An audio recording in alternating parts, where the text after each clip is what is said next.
families from the Midwest tend to not talk about their issues, which Right. fascinated me because I'm like, you guys just bottle stuff up and then one day you explode at each other. Whereas Latinos, I feel like we go off on each other all the time. And then by the end of us going off on each other, we're back to loving each other like family again. Right.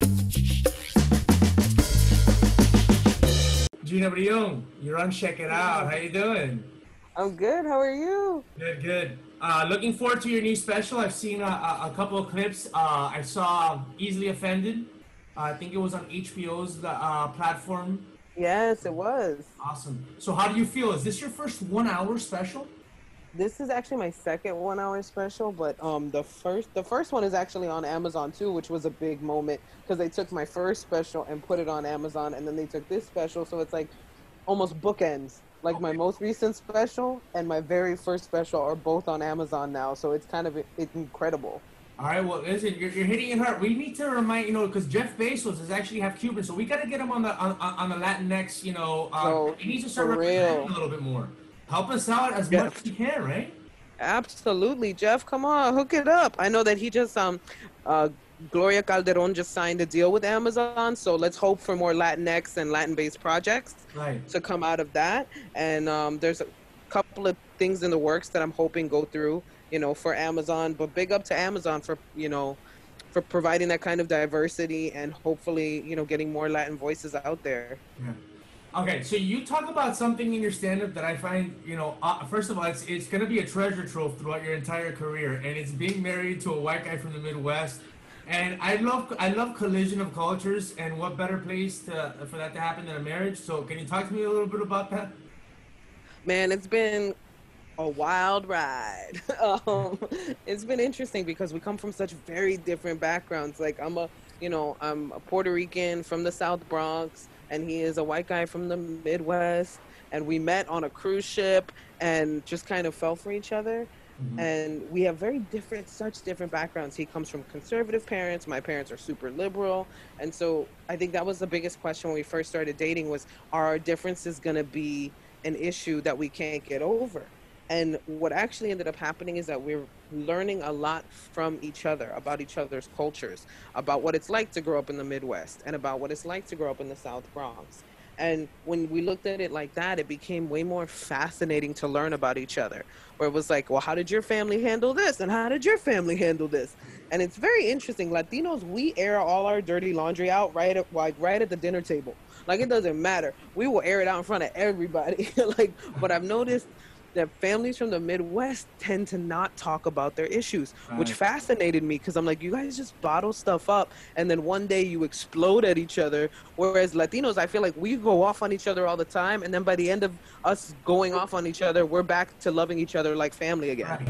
Well, that's very interesting. So there's always a trade-off, because there might be to them. I think maybe there's a positive not bringing stuff up because you don't Yeah. have all these little explosions that happen throughout like a Latin household, but they hold longer grudges. Like I think if you don't say anything, Yes. those things from the past linger for them more often than with Latinos. We forget the past really quickly because we have it out. Yeah. We'll be like, yeah, my dad left me in a liquor store for 3 days, but he came back. We're like, he came back. We talked it out. We're good now. You don't hold on to that stuff. But you say in your stand-up that he talks a lot, and I have a theory about white people that like to hang out with Latinos and Latinas, and it's usually white people that like to talk, and they don't get that from like their community. So They then they don't. find someone from our community, and they're like, finally I get to be chatty. Yeah. And then we're like, you talk too much, bro. Like we're the ones that are like, bro, you talk too much. Now, being a comedian in the relationship, do you hold that over his head? Like when he tries to be funny, it's like, hey, look, slow your roll. I'm a comedian in the household. Don't even try it. Or do you Sometimes. encourage him and be like, oh, that's a good one? Sometimes, I'm not gonna lie, sometimes, because sometimes he'll try a little too hard and he'll look at me like, huh? Huh? Was that funny? Huh? And I'm like, no, I'm sorry, no.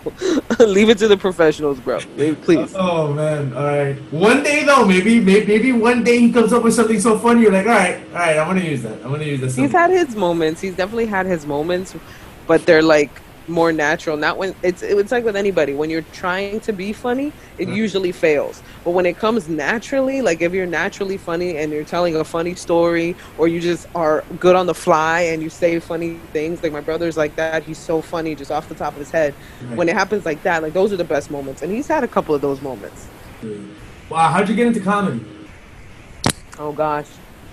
I fell in love with comedy at like 14 years old. I was flipping through the channels on my parents' cable, and I got to Showtime, and there was a special on Showtime by a comedian named Brett Butler. And I'm watching this special, and I just automatically knew. I was like, I want to do that for the rest of my life. I have no idea what it is, but I Wow. want to do that. I want to make people laugh for the rest of my life, just like she's doing. And I was like, I don't know how to do it, but I'm going to find out. And so at 14 years old, I made up my mind of what I was going to do for the rest of my life. That's amazing. And when did you start going? Like, you're in New York, right? So you started with what, the New York open mic thing, and then you started doing some of the clubs. How did that Um, progression happen? well, I was graduating from high school and I was going into college, and it was the day of my high school graduation. My mom entered me and my sister in a contest called The Funniest Person from the Bronx. And I got on stage for the first time that night. It was at Stand Up New York in New York City. And I wasn't nervous. I wasn't nervous. I was so excited. And I felt like that's where I belong. And so ever since that night, that first night, I was just like addicted. So because my college was only a few blocks away from a comedy club in New York called the Comic Strip, I would walk over to the Comic Strip and I would watch the comics and I would talk to the comics and I'd be like, how do I get on stage? And they would tell me about open mics, and I would go to open mics and I would get on stage as much as I could at open mics. And then that progression turned into me meeting other performers who would invite me to do their shows. And then you make connections and you network. And that's how I would get my work in the beginning. That's a nice thing. Now, was there an expectation? One thing about a lot of your comedy is you do address the Latina perspective on things, but you also have things that are very just like unique to you and maybe not expected from the Latina voice. So when you first got into comedy, were you expected to be the Latina voice, the Puerto Rican voice, and this is what like where you're supposed to like fit right here, and this is what we Oh, expect yeah. from you? And then so talk to me about that. I definitely was. Like a lot of times I was booked on shows because I was the only female and because I was Latina. So I was booked to check two boxes. I checked an ethnicity box and I checked the sex box of being a female. And so I noticed that right away. And a lot of times the shows I would get offered were Latino shows. They would only offer me Latino shows. They didn't want to put me on any mainstream shows because I happened to be Puerto Rican. And so it was expected of me to be their token Puerto Rican comic on a lot of shows. And I think there was always part of that that obviously bothered me, but a bigger part of me was like, get your foot in the door so you can change things. Right. So I think my thought process was do these shows, be as effective as possible, get into the mainstream shows, be as effective as possible so that you can just change the game for the people coming up after you. And that was my forethought, was just don't let this get to you. Brush it off your shoulder. Keep your head in the game and focus on what your ultimate goal is, which is making it easier for the Latinx and performers coming up after me. I think we're always looking for we're always looking for Latinx talent to be a hit in Latinx communities, but we're also looking for people to cross over, right? From our communities to mainstream America, because we are mainstream America. But I think that you have it in you to do that because of, I mean, like we going back to the marriage, you have this cross-cultural life already. You still keep your ethnic flavor, but you still talk about things, that anybody, in the middle of America, even if they're not, even if they don't know someone like you, they can still kind of relate to what you're talking about, So, like, how do you? I guess my question to that is, as you kind of transition to like a wider audience and a more mainstream audience, is there that pressure? Oh, I gotta keep my ethnic flavor, but at the same time, like, there's a part of me that's like beyond that.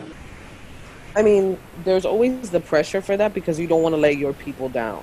You Right. know what I mean? Like you want them to know that you're still authentic. But I also have that realization of being a Latina is who I am. It's part of who I am. I will never lose that. I will never lose that to myself or to anybody else. Um, because I define that for me.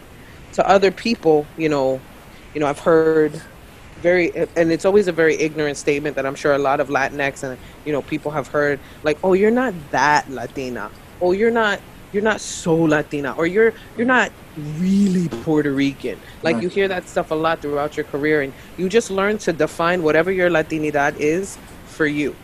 You just learn to define it for you, and you keep that with you. And that, for me, is very important, is keeping what it means to be a Latina to me in my comedy. Yeah. And to me, there's a lot of strength in that. I don't deny it. It's not only the only thing about me, Right. but it influences my point of view. The fact that I grew up in the South Bronx in a Puerto Rican household will always influence my point of view. So that I'm never afraid of losing. It's just about other people learning how to accept it.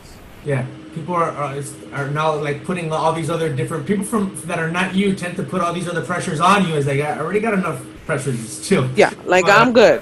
I don't need your pressure. I'm good. yeah.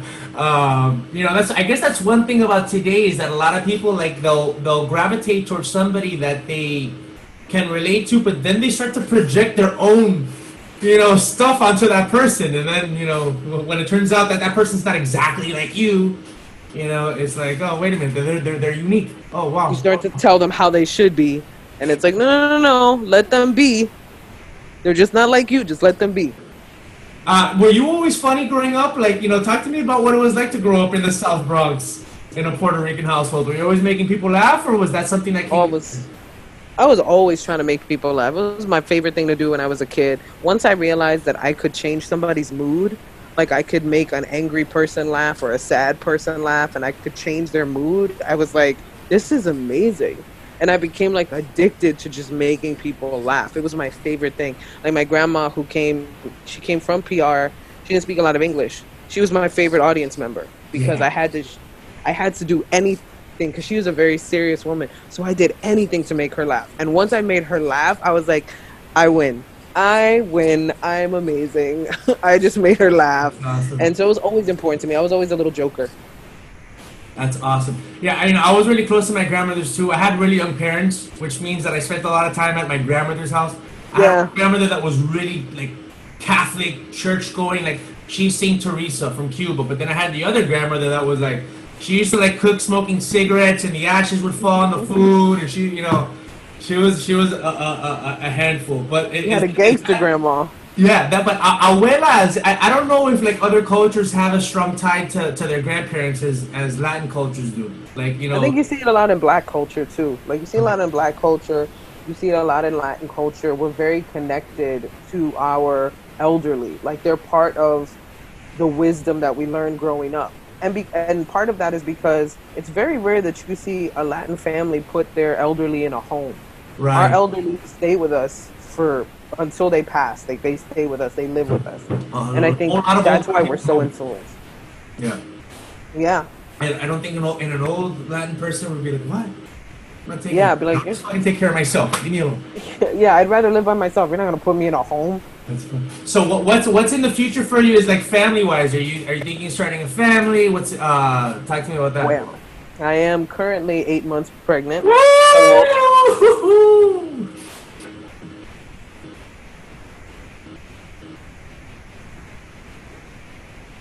You got stuck. Hold on. I 17. Wait, okay. You got stuck for like the past 5 seconds. Can you just repeat that one more time? Sure. I said I'm 8 months pregnant, so the family is starting next month. I like to say my next project drops July 17th. That's when my next project drops. So I'm excited and nervous and can't wait to see what stories happen because of it. Like, there's going to be new stories, new things to talk about, and I'm excited. It's a crazy change to make, but I'm really excited. Look at you, ever the comedian. Everything in life, no matter what's happening, big or small, is inspiration for your comedy. Absolutely, everything's a story. We're all talking about and thinking about life constantly. So as my life changes, everything in my life becomes a story I get to tell people, and it becomes a story people want to know. The more people that follow along with my career, the more people that want to know about this stage of life that I'm at. what's living in LA, and I have a lot of comedian friends, and I did some actual stand-up comedy for a couple of years, but I realized it wasn't really. I didn't have the grind. I couldn't do the grind. I'm more a writer, producer, and doing some talk shows for LA TV was more where my heart's at. But my friends are, a lot of my friends are comedians. The LA comedians tend to believe that LA is now the epicenter for comedy, and that New York stand-up comedy, which felt like the epicenter, to begin with, or they kind of trade off, is second fiddle to the LA comedy scene. As a New York comedian, where's the New York comedy scene at right now? Like, talk to me a little bit about how New York comedians feel about New York versus LA. I think the rivalry used to be that New York comics were better. That's what everybody would say, that New York comics were better.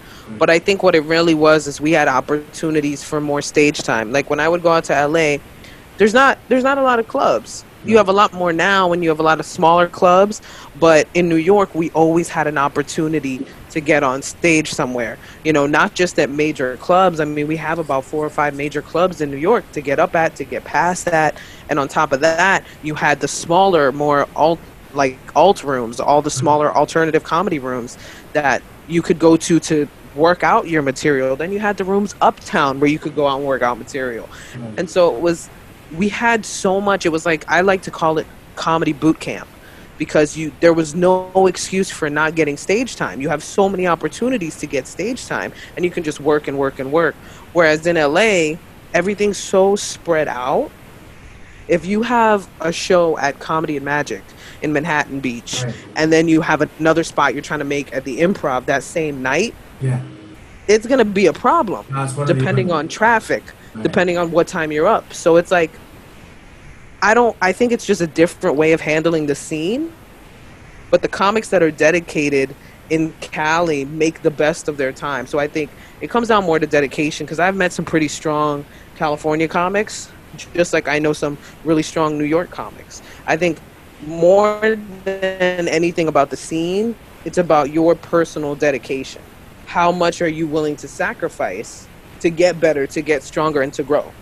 Are you considering ever making the move to LA like a lot of New York actors and comedians and entertainment people do, or are you committed to being a New York comic? Well, I don't know. I've thought about it. And I always told myself I would move to LA if there was a project or something that called me to LA. I would definitely go out there. I mean, I've gone out there for shows before, and I have a lot of love for LA. It's a different vibe, but I love it. I go out there, and I love how chilled and laid back everybody is. I love the weather. It's beautiful. It makes you want to work more. So I love being out there when I'm out there. But moving is such a big thing to me because my heart belongs to New York. I mean, I'm born and raised here. Yeah. So I've always said, if a project came up, like if I was booked on a show and had to be out there, or if I sold a show and had to be out there, yeah, I would move out there, no problem. But I need a bigger purpose, because I get so much satisfaction out of the New York comedy scene here that the comedy scene over there, it's not calling me because of how much work I can get over here. Right. So it would have to be a bigger project that pulls me into LA. Mm-hmm.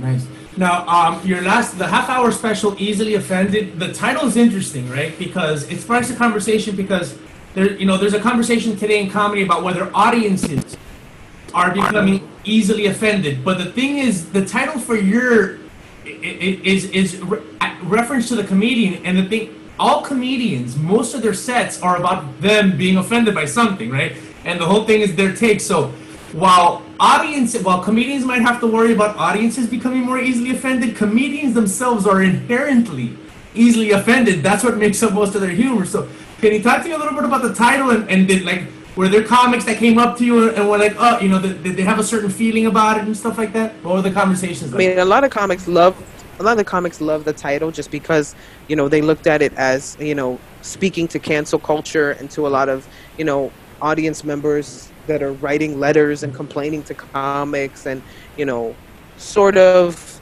trying to shut us up and not let us talk about things that historically, like, comics have talked about. Like, you look at what, Richard Pryor, George Carlin, Eddie Murphy, like, a lot of what they put out back in the comedy boom of the 80s and 90s could not happen today because of cancel culture. They would be stopped right away from saying any of that. and we wouldn't have these impactful projects. So a lot of comics were upset by that. And to me, it's funny that you say the play on it is, comics are easily offended. A lot of times what we're talking about is stuff that offends us, is stuff that irritates us.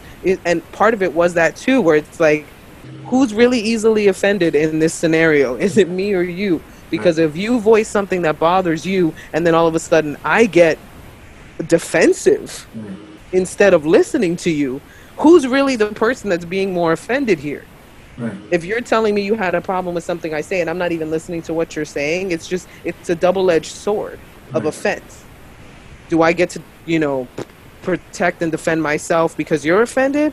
And do you get to be offended at my free will and free speech? Right. Yeah, it was one of my favorite titles for a special. No, totally, and because it's such an interesting conversation in comedy because the cancel culture thing. Because I think that a lot of people agree that people have a right to feel however they want to feel, and if they want to react to something and say this bothers me or triggers me, they have every right to do that, and we should have those conversations. But canceling things might not be the way to go about it because it just kind of pushes it into the dark, and who knows what happens there. And also with comedians, the nature of a joke, might reflect something that you see, but sometimes you're playing with ideas that you don't even agree with, and so it's really iffy to try to nail down a comedian for saying something when they didn't, really mean it. They're just playing with the idea. Yeah, I think that a lot of comics, I forget who said this. There was a comic that said this, and I thought it was really interesting as a comeback where, I think it was some male comic was like, you have every right to be offended at something I say, just like I have every right to not care. Right. And it was an interesting thought because it's like, your assumption is that because you complained about me, that I should then feel the same exact way that you feel. Mm-hmm. And so either way, you're trying to control my narrative of how I want to be on stage. Right. And if I were trying to control your narrative, you'd have a problem with that. But now you have a problem with the fact that I have a problem that you're trying to control me. Right. And trying to tell me what I can and cannot say on stage. It's social media has really just added, because these things in conversations and reactions always existed, but they're just so amplified now by all tweets and posts and Facebook and stuff like that. I used to crap on Instagram because I'm like, man, another social media and I gotta post pictures but at least you can go to Instagram for some escapism. I'm actually big on Twitter because I like hearing stories and opinions, but man, sometimes I have to be don't look at Twitter today.